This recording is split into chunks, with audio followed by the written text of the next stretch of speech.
उत्तर प्रदेश के जिला अमेठी का एक इलाका लगता है अहरोबा भवानी। दरअसल यहाँ पर चंदन नाम का एक लड़का एक घर के दरवाजे को खटखटाता है।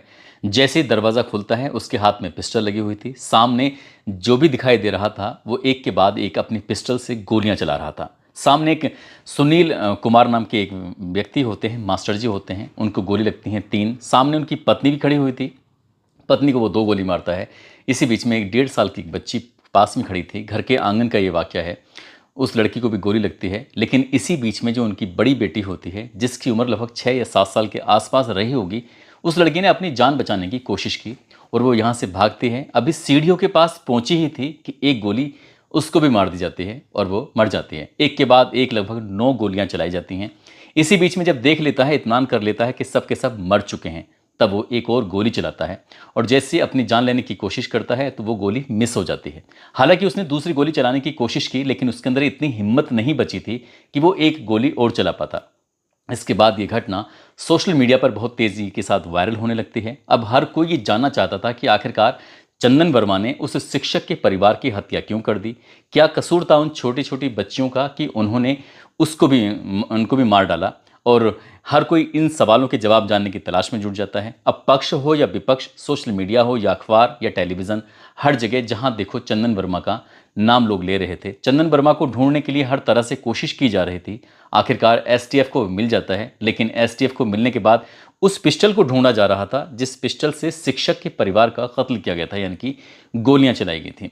अब उस पिस्टल को ढूंढने के लिए जाते हैं, तभी दरोगा की एक और पिस्टल छीनता है और जैसे छीनने की कोशिश कर रहा था, गोली चला रहा था, पुलिस जवाबी कार्रवाई में भी गोली चला जाती है और चंदन वर्मा गंभीर रूप से घायल हो जाता है। फिलहाल चंदन वर्मा तो सलाखों के पीछे पहुंच चुका है, लेकिन लोग अभी भी ये जानना चाहते हैं कि आखिरकार चंदन वर्मा ने उस शिक्षक के परिवार की हत्या क्यों कर दी। आज की इस कहानी के माध्यम से इस की जो छूटी हुई कड़ियाँ थीं उनके बारे में जानने की कोशिश करते हैं।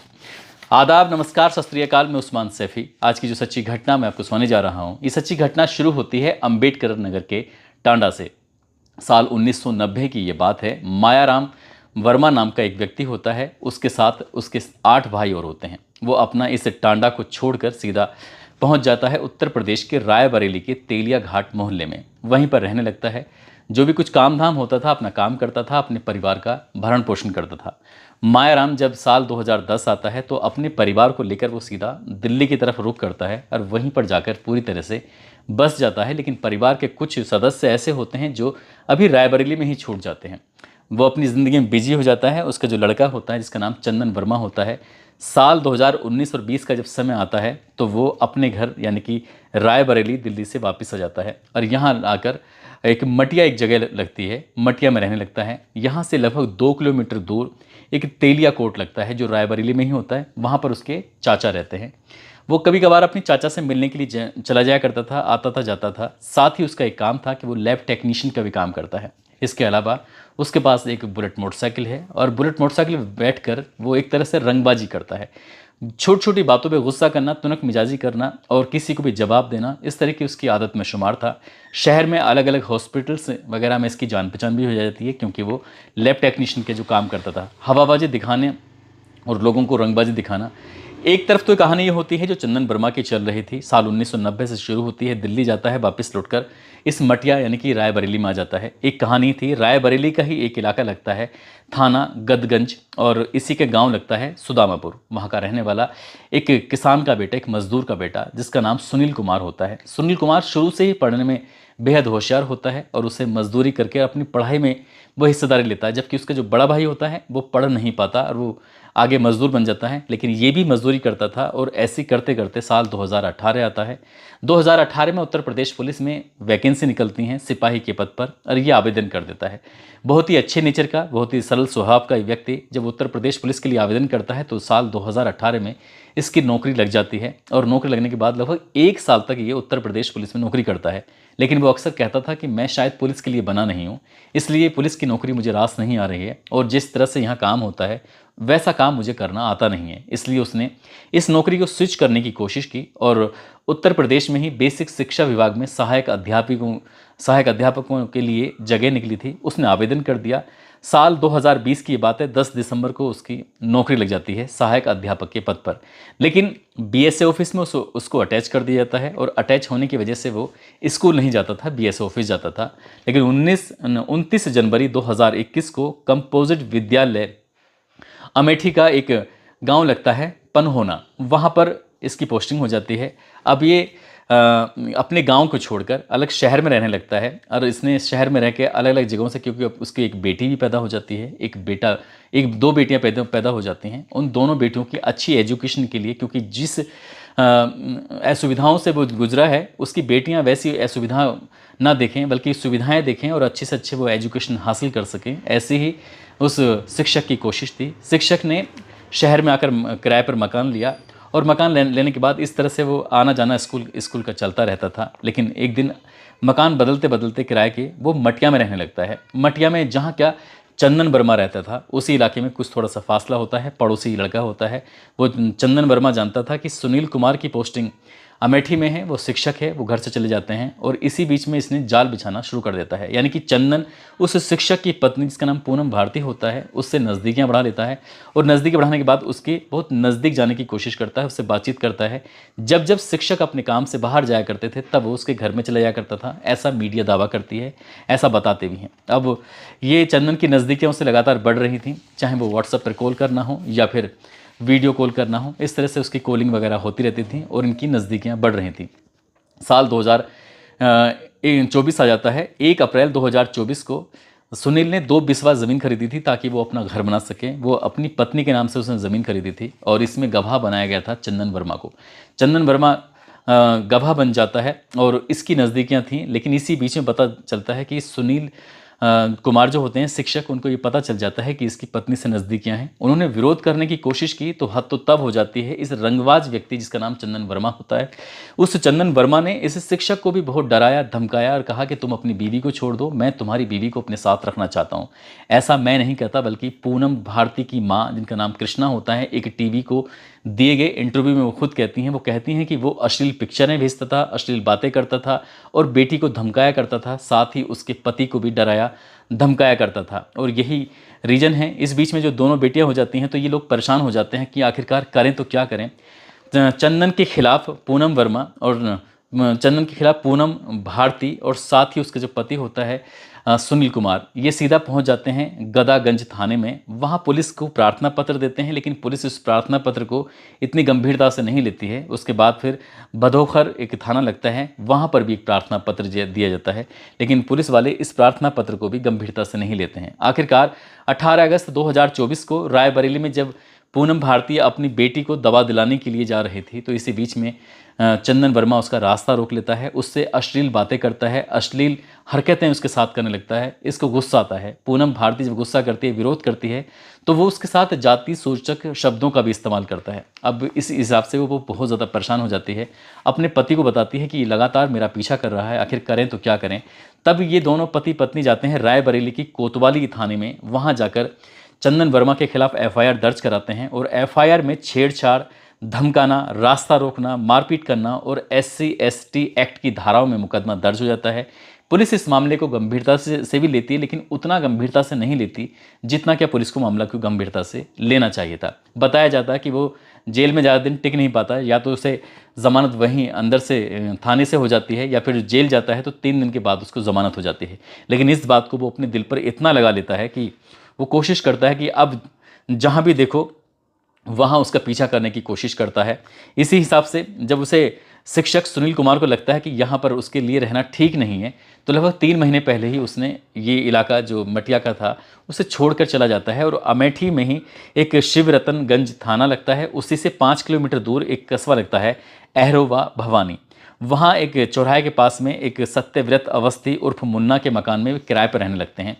और चंदन वर्मा जब से एफआईआर हुई थी तब से बौखलाया रहता है और उसने 12 सितंबर 2024 को अपने व्हाट्सएप के स्टेटस पर लिखा था कि 5 लोग मरेंगे, जल्द दिखाता हूं। इस तरह का स्टेटस लिखा। यहाँ पर ये खतरा भी महसूस करती थी पूनम और उसका पति भी, लेकिन जो चंदन वर्मा होता है वो इसी तरह की फिराक में था कि कब उसको मौका मिलेगा। और 3 अक्टूबर 2024 की शाम 6:50 के आसपास का ये वाक़या है। अमेठी ज़िले का थाना लगता है शिवरतनगंज और वहाँ का इलाका है अहरोवा भवानी चौराया। वहाँ पर जो एक मकान होता है जिसका नाम सत्यव्रत अवस्थी होता है, जिस मकान में किराए पर रहते हैं सुनील कुमार, उस मकान का दरवाज़ा खटखटाया जाता है। एक तरफ वो दरवाज़ा खटखटा रहा था, इसी बीच में दुर्गा भवानी शक्तिपीठ पर मेला लगा हुआ था। वहाँ पर मेले में आने जाने वाले लोग, आरती शुरू हो जाती है तो जो म्यूज़िक बज रहा था उसका भी एक तरह का शोर था। साथ ही जो चौराहा है वहाँ पर लोगों का आना जाना है, बाजार है, उसका शोर शराबा था। इसी शोर शराबे का फ़ायदा उठाकर वो दरवाज़ा खुलवाता है। दरवाज़ा जैसे ही खुलता है, सामने शिक्षक सुनील कुमार खड़े हुए हैं, साथ ही उनकी पत्नी है, साथ ही उनकी एक बेटी है और जो बड़ी बेटी है, चारों एक ही साथ आंगन में थे।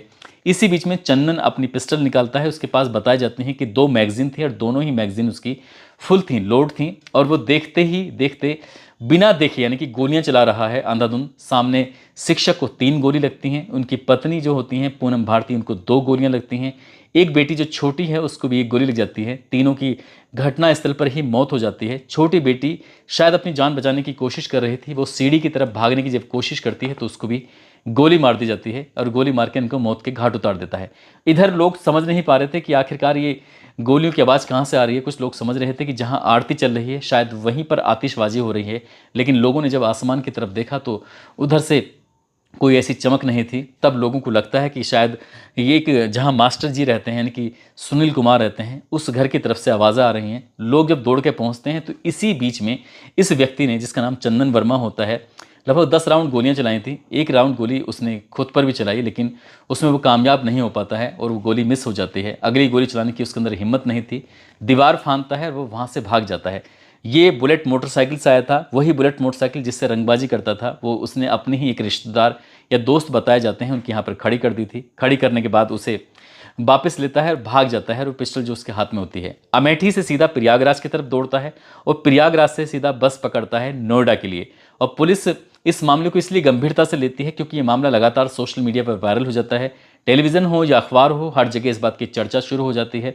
उत्तर प्रदेश के पूर्व मुख्यमंत्री अखिलेश यादव हों या वर्तमान मुख्यमंत्री योगी आदित्यनाथ हों, राहुल गांधी हों या फिर सांसद चंद्रशेखर आज़ाद हों या पूर्व मुख्यमंत्री मायावती हों, सभी अपने अपने तरीके से इस मामले में आवाज़ उठा रहे थे। तो योगी आदित्यनाथ कह रहे थे कि हम इस आरोपी को जल्द से जल्द पकड़ेंगे और पीड़ितों को न्याय दिलाने की कोशिश करेंगे और एसटीएफ नोएडा की जो यूनिट होती है वो लग जाती है। इसी बीच में ये व्यक्ति अभी यमुना एक्सप्रेस वे जो जेवर होता है उसके टोल तक पहुंचा ही था कि पुलिस ने इसको पकड़ लिया। पकड़ने के बाद इसको गिरफ्तार करते हैं और गिरफ्तार करने के बाद इससे पूछा जाता है कि वो बुलेट मोटरसाइकिल कहाँ है जिससे तुम आए थे, साथ ही वो पिस्टल कहाँ है जिससे तुमने गोलियां चलाई थी, वो मैगजीन कहाँ है जो तुमने पिस्टल में इस्तेमाल की थी।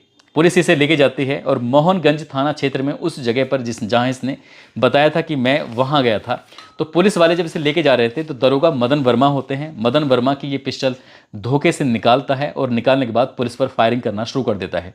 पुलिस ने जवाबी फायरिंग जब की तो इसकी टांग में गोली लग जाती है, घुटने के नीचे गोली लगती है और ये गंभीर रूप से घायल होता है। इसको उपचार के लिए हॉस्पिटल लाया जाता है। उससे पूछा जाता है तो कहानी पुलिस के सामने जो बताता है वो कहता है कि लगभग 1.5 साल पहले वो इस महिला के यानी कि पूनम भारती के संपर्क में आया था। उससे बहुत गहरे रिश्ते हो जाते हैं और वो अचानक से दूर हो जाती है और जब उसके खिलाफ एफआईआर दर्ज करा देती है तब उसे गुस्सा आता है और उस गुस्से का बदला लेने के लिए ही उसने इस पूरे परिवार को ख़त्म कर दिया। जब मीडिया ने इससे पूछा कि तुमने क्यों मारा, क्या बात है, तो कहता है कि मुझे पछतावा है, मैंने जो किया है वो गलत किया है। वो इस तरह की बातें कर रहा है, लेकिन इस घटना ने पूरे भारतवर्ष को हिलाकर रख दिया है। लोगों को सोचने पर मजबूर कर दिया है कि जो व्यक्ति एक महिला से प्यार करता था वो इतनी नफरत कैसे कर सकता है कि उसके दोनों बच्चों को भी मार देगा, साथ ही उसके पति को भी मार देगा और उस महिला को भी मार देगा। फिलहाल पुलिस इस मामले में अभी जांच पड़ताल में जुटी है। पुलिस हर एक एंगल पर जांच पड़ताल कर रही है, इसमें कितने लोग शामिल हैं ये भी पता करने की कोशिश कर रही है, कहाँ से इसने पिस्टल खरीदी। और हालांकि अभी पुलिस की जानकारी में यही आया कि एक ही पिस्टल से 10 की 10 गोलियां चलाई गई थीं। अभी इस मामले में और कितने परतें खुलनी बाकी हैं, पुलिस की चार्जशीट से ही ये खुलासा हो सकेगा। लेकिन जब मामला राजनीतिक गलियारों में इसकी चर्चा शुरू हो जाती है तो उत्तर प्रदेश के मुख्यमंत्री ने परिवार के लोगों से संपर्क किया। परिवार में जो इसके पिता होते हैं सुनील कुमार के, क्योंकि सुनील कुमार तो इस दुनिया में है नहीं, उनके पिता राम गोपाल, उनकी माँ राजवती, उनको मुख्यमंत्री कार्यालय में बुलाया जाता है, उनसे बातचीत की जाती है और बातचीत करने के बाद मुख्यमंत्री की तरफ से 5 बीघा ज़मीन, साथ ही नौकरी और घर देने का एक आश्वासन दिया जाता है। पुलिस की जो इस बीच में कार्रवाई हुई है, परिवार उससे संतुष्ट हो जाता है और जब मीडिया के सामने परिवार वाले बातचीत करते हैं तो वो कहते हैं कि हम पुलिस और प्रशासन और शासन की कार्रवाई से पूरी तरह से संतुष्ट हैं। आगे जो होगा अच्छा ही होगा, बेहतर होगा, लेकिन जो हुआ है वो बाकी बहुत भयानक हुआ है। इस लम्हों को, इन बातों को कभी भुलाया नहीं जा सकता। जब गांव में उनका अंतिम संस्कार किया जा रहा था तो शायद कोई ऐसा घर होगा जिस घर में कोई चूल्हा जला हो और कोई ऐसा व्यक्ति होगा जिस व्यक्ति की आंखों में आंसू ना आए हों। दोस्तों, इस पूरे घटनाक्रम को सुनाने का उद्देश्य किसी को परेशान करना नहीं है, किसी का दिल दुखाना नहीं है, बल्कि आपको जागरूक करना है, आपको सचेत करना है। जाते जाते मेरठ के रहने वाले हैं अजीम सैफी, साथ ही टीना थापा, आज इनका जन्मदिन है। इनको जन्मदिन की ढेरों सारी शुभकामनाएं, बहुत बहुत मुबारकबाद। साथ ही कुछ लोगों ने नाम लेने की अपील की है, जिसमें छोटे लाल, करण सिंह, वाहिद अली, इमरान अब्बासी, रणजीत कुमार, अभयराज चौधरी, मोहम्मद शमीम, अनीता वर्मा, मोहम्मद दाऊद सैफी, सलीम अहमद, मनवीर सिंह, संजीव कुमार, भूदेव कुमार, इमामुद्दीन खान, अश्वनी कुमार, संध्या, गुफरान पाशा, शेख एहसान आलम, सुजाता जोशी। आप सब लोग अपना ख्याल रखें, सुरक्षित रहें। जय हिंद, जय भारत।